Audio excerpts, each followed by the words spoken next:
होला दरदिया पिसा हरदिया बतिया मनाए राजा जी। होला दरदिया पिसा हरदिया बतिया मनाए राजा जी। सासू सुतल बड़ी सासू के कोरा जगवले आए राजा जी। सासू सुतल बड़ी सासू के कोरा जगवले आए राजा जी।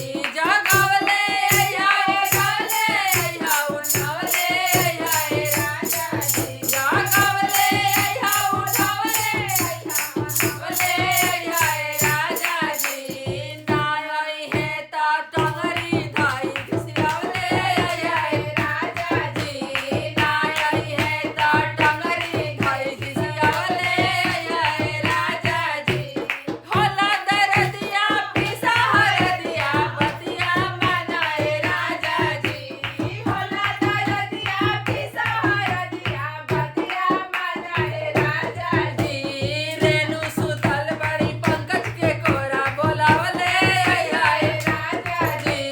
रेणु सुतल बड़ी पंकज के कोरा बोलावले आए राजा जी। बोलावले आया उठावले आया मनावले आए राजा जी। बोलावले आया उठावले आया मनावले आए राजा ना मनी है ता कोरा में उठावले आए राजा जी। ना मनी है ता कोरा में उठावले आए राजा जी।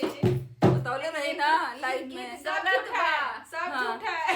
सच मत मान लीजिएगा, इहे मजाक है। बुलावा तड़ी हमनी के काहे के बुलाएंगे। हमनी के थोड़े दर्द होता है, इधर दर्द होता है कि बुलावा तड़ी। बात सही बा, बात पकड़ ली।